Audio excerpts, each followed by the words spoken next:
It's so great to see your work. And the question, as an editor, I'm not a photographer, that I get asked probably most often is, what is an editor looking for? And these four women really represent the answer to that. They're doing work that stands out, and they've been successful in putting getting their names and getting their work out there. They're not necessarily coming to me. It's my job to know who they are and what work is out there that's really exciting and new. And so I'm watching that whole kind of sphere in photojournalism. So what's interesting to me is just looking at all four of you. It seems to me that there was a click, that there was a moment where you really moved to a different place in your work. Whether with Adriana, it's with a platform, it's Instagram. With Glenna, it's the still lifes that you were doing, that people were paying attention to. And with Malin and with Kirsten, I think it's access. Although also with Kirsten, I think once you went to the aerials, I think those aerials are just kind of amazing and take the work into a different place.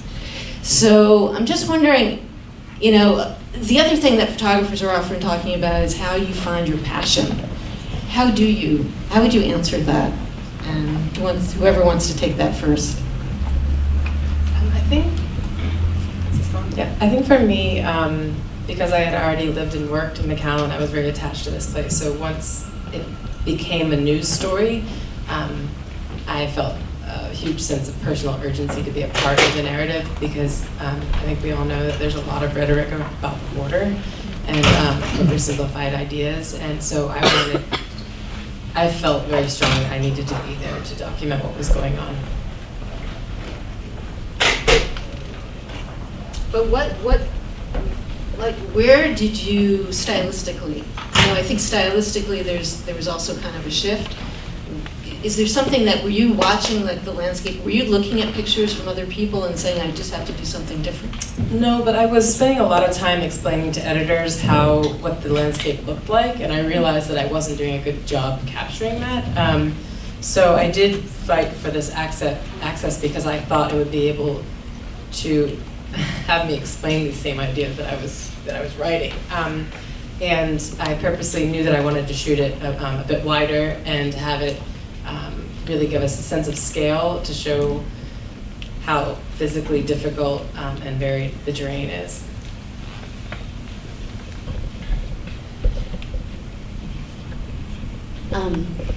So the work that Alice just mentioned is actually work that I didn't show tonight, but I did still lifes of some of the objects that belonged to the schoolgirls who were mass abducted by Boko Haram in April 2014. And for me, I think the main reason I was able to do that was just because I'd been in Nigeria for so long that I knew how to operate there. And it's an incredibly difficult place to operate. Like, everybody's hustling, nothing works, like there's very little infrastructure. But once you know how to ask for what you want and how to understand whether or not it's possible, it was really amazing to me to be able to do a lot. And I felt like everything I was able to do was very high stakes. And suddenly, I remember when the schoolgirls were first kidnapped, I was on my way back to Nigeria to do a totally different story. And I dropped it and changed gears. And I think for me, it was just having the knowledge of a place and knowing a place so intimately that I was able to sort of complete this logistical task of having these items that belong to these girls transported from this incredibly remote town to a photo studio in Abuja where I could do this work was what made me able to do something that nobody else was doing. And suddenly, I was in the epicenter of, a viral media story, and I shot some of it for Time with Michelle Malloy, and I shot some of it for the Wall Street Journal, and then the photos went on and were published in a lot of different places. But the thing about a lot of these places, if I ask someone, hey, I want to do this, people are very hesitant to say no. They always say, yes, next tomorrow. And eventually you figure out that means no, and you learn how to ask somebody else. And for me, I think that's what's made a huge difference in my work, is just knowing how to navigate a place and to read people and to know how to get what I'm looking for and how to get access to photograph those things and share them with the media. I think that in my case, as I said before, I really loved working for newspapers, and I really loved the quickness and being fast and the deadline. But one thing about being a newspaper photographer is that you do too much in very little time, and you don't really go deep into the stories.